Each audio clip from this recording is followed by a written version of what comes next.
Welcome to the Sleeping Barber podcast. Howdy, y'all, and welcome back to another episode of our Barber's Brief, where Mark and I normally corral the latest in marketing, rustle up a case study for our marketing moment, and tip our hats to an ad of the week. Now, if you haven't noticed, especially here in Calgary, it's a Calgary Stampede time, so yeehaw, everybody.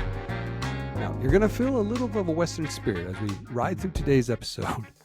But this week, I'm flying solo, or I'm riding solo, if you will. Now, Mark's off the saddle for now. He took a tumble on his bike, and he's currently on the mend. So for me, and I'm sure from all of you, we're wishing him a swift and smooth recovery. In the meantime, however, you've got me, V, holding down the fort, or stagecoach. Take your pick. So grab that hat, sip that coffee. Let's ride through everything that's caught our eye over the last couple of weeks. And let's kick things off with in the news. Now, the first story that we have actually is Calgary Stampede oriented. So this is something that Mark wanted to be highlighting.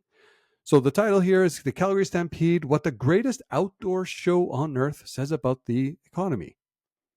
So we're in the middle of Stampede, like I mentioned earlier. So think about this as the Mardi Gras, but, for cowboys. Here in Little Texas is often what Alberta is being referred to as. Now, there's been a lot of uncertainty in the economy, and I think we've seen that across the advertising. Spends are down. People are holding on and being very careful in what they spend and what they decide to spend their money on. But in Calgary, the Stampede has always been an unofficial indicator of sorts of economic health. Corporate sponsors of the Chuckwagon, Tarps, go up in good times and go down in bad times. So for reference, in 2025, it's amounted to roughly $3.8 million.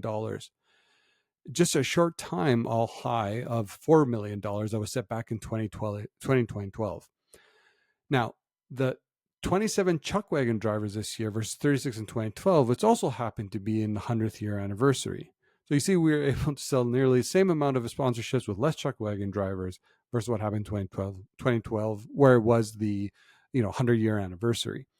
Now, attendance-wise, they're on pace again to break the all-time attendance record of 1.47 million people, which was set last year. So people are, it's if you haven't experienced it, you have to. But you think about it, like people are spending like $26 on a bucket of crocodile-themed lemonade, $13 on jumbo corn dogs, Oreos being consumed in ways you wouldn't think you could consume Oreos. And there's speculation that they suspect that increase in visitors are coming more from domestic means, who are opting local or supporting local, if you will, from other provinces, versus a lot of that visitation from the US is down less than Alberta and any other Canadian provinces. So I don't think it's scientific, but it seems like there is a strong consumer spending indicator here with not only the local economy, but also the Canadian economy. The second story that I thought that caught my eye, to be honest with you, and it found this in search engine land. The title here is Google Ads data shows query length shift post AI mode. So for those of you who don't know, a lot of our American friends have had AI mode enabled since May 20th, if I believe, here in 2025, which is essentially blending generative AI into everyday search experiences. Search Engine Land analyzed internal Google ad query data spanning from January 1st to January 20th, 2025 to surface what kind of trends are we seeing. And this is what they found. So overall, one theme is CTR is declining across all query lengths. So click-through rates have fallen sharply since January, with short queries down 50%, where long queries, which is 8+ words, are down 26%. Now, there's speculation here that it's likely due to the AI-generated answers, which is reducing the need to click ads. Now, conversations are also shifting to longer queries. Conversions are driven by 1 to 2 keywords now have dropped from 76% to 50%. That's a 26% decline. Meanwhile, 3 to 4 word queries now represent 40% of conversions, up from 20%. So you can kind of really start sensing that long tail nature of the queries. And I think if everyone just self-reflects on how they use a lot of these tools right now, you could likely pick up on this on your own as well. So one of the takeaways is obviously keyword strategies must adapt to those conversational queries, not only embracing long tail targeting, next gen ad copy, and robust campaign auditing. There's a lot of things that we as marketers should also be doing right now. So the first thing you should be doing, so all of you search engine marketers out there, digital marketers, make sure you're auditing your Google Ads by query length buckets. Track those impressions, CTRs, costs, and conversions. Expand the keyword targeting to include full phrases and long tail variations. And in the back of your mind, think about conversations. It's conversational language that a lot of people are using. Then make sure you're optimizing that ad copy and landing page to match the richer intent behind conversational searches. Moving on, third story. This is a post from our good friend Andrew Tyndall about the long and short of form of it. Now, you would have remembered as we covered Cannes, we did a small segment with Josh Frutiger. Now, he's the co-author of the paper, the long and short of it. And while in Cannes, he dug into a lot of this stuff as well. But, the headline that caught Mark's attention was, just because something's gone viral, it does not mean that it's grown your brand. And if you recall, we've had Roger Martin on a few times, and he says the exact same thing, right? You got to be careful what's something that's creating buzz. It doesn't always mean that it's actually correlating to actual sales for your business. Now, TikTok and System One, they studied roughly 900 ads and 90,000 TikTok users, which is also representing millions of ad spend in creative.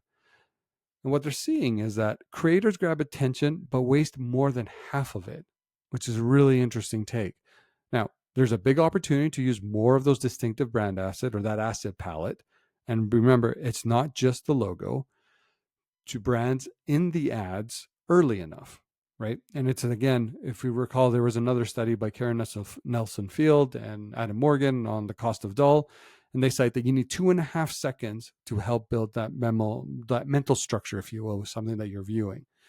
And because of that, if you apply it in this context, well, how do you make sure in that 2.5 seconds you actually have an opportunity to use a distinctive asset that people can recall that it's your service, your company, your brand? Now, if you do this successfully, the study suggests that you could increase your brand growth 3x over what they're currently delivering. And that's, I think, again, the probably the most important takeaway here. You have limited time. Make sure you're creating that mental connection or that mental structure for the consumer to make it easy to recall, and likely when they become into consideration for a product or service like yours, they'd be able to pick up on it. The final news story is something, again, that caught my attention. The title was "Advertising is Not Working the Way It Used to, Why MasterCard Has Pivoted to an Experiential Future." And this was featured in Marketing Week. Likely many of you have already seen that. But this definitely caught my attention. And the first real element here is Raja Manar. He's the CMO at MasterCard. And I apologize, Raja, if I butcher your name. But he said that from a brand perspective, they've roughly shifted 70% of their brand marketing budget away from traditional advertising into more experiential campaigns, favoring more immersive brand encounters over those traditional media buys.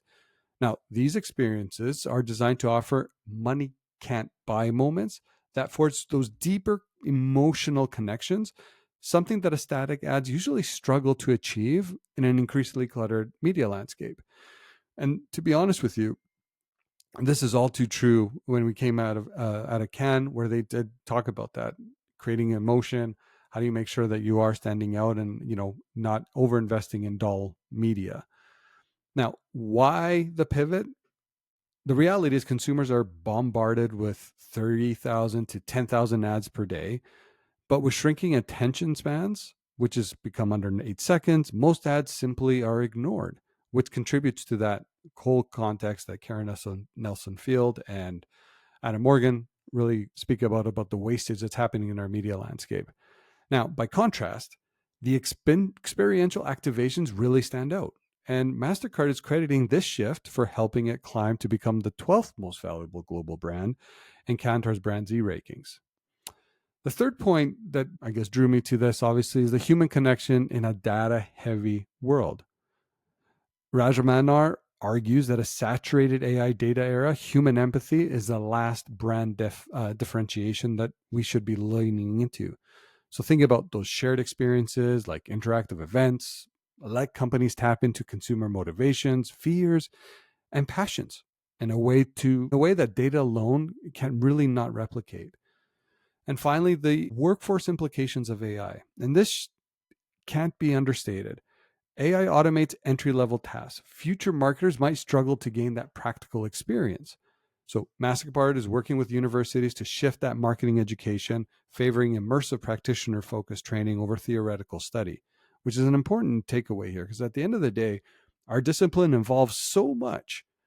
We need to make sure that we're going back to where these practitioners are coming into our industry, or we're training them to come into the industry, that they can become a part of something that's already evolved. So this is important that that there is time that's being spent there. Now, the biggest takeaway, experiential versus traditional, MasterCard's budget shift underscores, that declining efficacy of traditional ads and the growing need for more of that immersive brand engagement, emotional engagement, if you will. Make sure you're prioritizing empathy over data, especially in a world with, you think about the AI, the experiential marketing naturally reminds us that there's an emotional human connection that creates that lasting impact. And then finally is, training for the future. And the industry must adapt. AI will likely replace junior roles, but hands-on experience remains crucial. So having people train them on how to navigate this, I think, becomes incredibly important. It's kind of odd not having Mark around where we can rebuttal some of this. But moving right along here, we're into the marketing moment. When does retargeting work?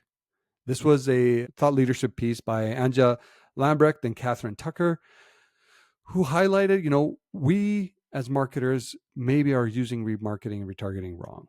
So we know marketers assume that personalization is always better. Now, the paper looked for evidence to support that. What they found was somewhat surprising. So bear with me here as we kind of get into this. Now, the reality is generic ads generally outperform personalized retargeting ads. So the researchers just ran a series of controlled online experiments to test when retargeting ads based on browsing history are actually affected. So they tested two main things. Stage of the purchase journey, so where people were still exploring options or the broad idea, or they narrowed down a specific product, so like narrow preferences. So it's the broad idea versus narrow preferences. And the second thing that they tested was the type of ad. So they tested a generic ad, brand-related image, or a dynamic retargeting ad, exact or similar product to the person that had looked before. And here's what they discovered. Now, if you don't know the stage of your buyer journey, generic ads outperform dynamic ones. So when people are still in that process of figuring out what they want, showing them a specific product can be jarring or just too much. A brand level ad feels a lot safer. So consumers tend to engage with that a lot more. So it's inspiring more early confidence in that buying journey. The second thing that they found was timing is everything. So it's not about how the ad is being targeted, it's when the targeting is happening. So if you think about this logically, it isn't that personalization isn't bad, it's just often poorly timed. So dynamic retargeting only works when preferences are refined. So if you think about this, if someone has visited a review site or multiple similar category pages, they've likely narrowed down to what they want. At this stage, showing up a specific product via dynamic retargeting does increase purchase likelihood versus showcasing someone just abandoned a normal PDP page. Cart abandon is another example. So the moment people have gone, they've added something to cart, they haven't checked out. And in a retail space, this is often common practice, but remarketing or retargeting that point also helps with recall or kind of the, oh yeah, remember I did leave that in my cart. So let's make sure we keep moving. And third is privacy concerns didn't significantly impact those results. So people weren't turned off by dynamic ads, and it's maybe likely more because we become more accustomed or numb to them. But the ads felt a little bit premature and irrelevant. So going back to what was earlier talked about, it's like making sure you're hitting the right retargeting message in the right moment. So what does that actually mean for your business? And what are the implications? The number one thing, what do we have here? We have five different elements. So the first one is, don't go rushing that person for personalization. Hyper targeted ads will backfire if you show them too early in a buyer journey. Start broad, inspire first, create that connection. Second, match message to mindset. Use browsing behavior signals like visiting review sites to decide when someone's ready for a more specific ad. Build in that multi-stage retargeting strategy. So you have phase one, using brand focused ads for upper funnel audiences. That phase two, and then switch to that product focused dynamic ads when intent is a lot more clear. And this is where first party data becomes incredibly important. Number four was rethink those intent metrics. It's funny, before Mark found this, we were talking about in one of our previous episodes, but a single page view isn't a green light for dynamic retargeting. Look for deeper behaviors like comparison in shopping or site revisits, etc. The fifth is be careful with assumption about relevance. Relevance doesn't just mean showing the exact product, it means aligning that message with where the customer is mentally and emotionally. So recently I did a piece that talking about moving from performance marketing to experiential marketing, how we need to really rethink that. And I really talk about the fact that, there is a distinct difference here that we need to start thinking of the lens of performance marketing and its role in the total consumer decision journey. I'll link that in the show notes as well. I think it's a well, I'm not going to toot my own horn, but I think it's a great read. But at the end of the day, as performance marketers that are likely the ones responsible for a lot of these retargeting campaigns, there's a bigger role that we can be playing, and we need to make sure that we're creating the right systems and the right processes here to maximize those conversions that we're doing, to instill that confidence that, we here on the one side prioritizing reach, broader audiences. But I'll be honest, I think I've become one of those evangelists myself where, I think there's a huge prioritization exercise, but that doesn't mean that personalization likely doesn't have its role, as long as you got the timing right. So don't rush into it. You have that match that message with the mindset. You build that multi-stage retargeting strategy, and then you rethink what those intent metrics actually look like. And of course, be careful with those assumptions about relevance. This now leads us to our ad of the week. And don't know if you saw it, but the title is like Dressed in White for Wimbledon. Stella Artois did a fantastic campaign here on this. And I know others have covered it, but I'd be remiss not to cover it as well. Stella didn't just sponsor the Wimbledon. They, quote unquote, dressed for it. So they reimagined their can in that crisp white with just a touch of color, and launching it with Beckham and Sharapova. Beckham is a repeat star that features in a lot of the Stella Artois ads. They turned the packaging into storytelling and the shareable cultural moment. So just quickly, Stella Artois launched a limited edition white can in conjunction with its Wimbledon sponsorship, which, by the way, is going on right now. I think it ends the finals on the 13th, if I'm not mistaken. Replacing that classic red and gold design that everyone's come to appreciate. And I'll be honest here, I'm Stella Artois. I don't want to call it a connoisseur, but I really enjoy it. With a clean and white can, accented only by a slim colored rim, which is mirroring two things. I'd say the tournament's famous strict dress code, but still a hint of, of Stella there. They also, go back to in featuring two global icons. So you have David Beckham, obviously featuring then Maria Sharapova, which is adding a little bit more of that star power and reinforcing prestige as well. There's a strong cultural alignment through design, and we've seen a lot of brands lean into designs. You think about Coors Light, where they had the little the pixel blackout as well.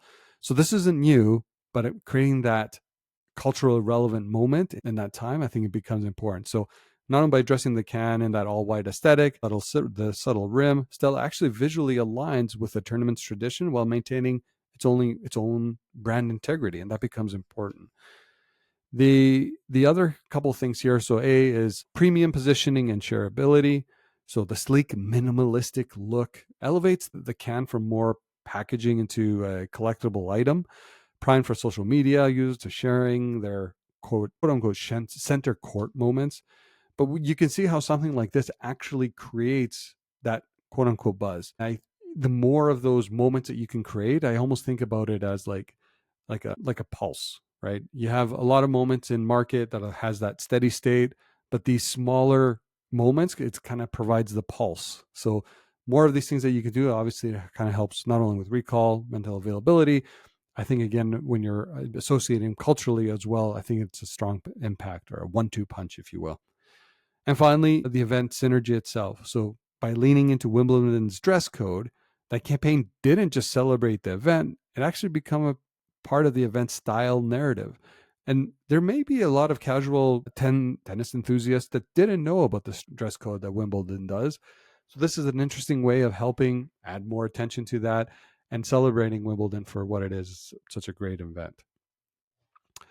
So coming up next week, we have David Tiltman back, and to discuss not only his Cannes Lion experience, we actually got to speak to him at Cannes. We're going to highlight things that stood out for him, but we also spent some time understanding the Lion's intelligence. And if you haven't heard or didn't see some of our episodes during that time, Lion's intelligence is an AI-powered conversational research assistant, which is designed to unlock not only world-class creative marketing insights at exceptional speed, by the way, but what it does, it combines decades of award-winning work and effectiveness data from top industry platforms. So Lions is now Lions has an umbrella of a lot of different companies. So you have Contagious, you have Effie, you have Work, and Lions itself. So if you think about those databases coming together, it really creates incredible power of knowledge, if you will, where you can use and preemptively share campaign ideas. Mark and I did get a chance to spend some time with it during our time at Cannes. So tune into this episode. You'll genuinely really, really like it. David Tiltman's always great, and we always love having him back. And with that, we've come to a close for this edition of our Barber's Brief. It was a little different. I'm not going to lie. I'm sitting here and really miss Mark. So, buddy, I hope you're doing well and you're on the mend there. Hope to see you back in the saddle here quite shortly. For the rest of you, thank you once again for keeping us in your ears. We truly appreciate the engagement and a lot of you showing up really well over our Cannes episodes, but then the continued support. We genuinely appreciate it. So keep a lot of the comments coming and make sure that you share, like, and comment on ways that we can be doing things better here. We appreciate you all, and thank you for keeping us in your ears. Until next time, toodaloo. Is that a cowboy thing? Can you say toodaloo? I can't. You know what? I don't have a call sign here now. See y'all later.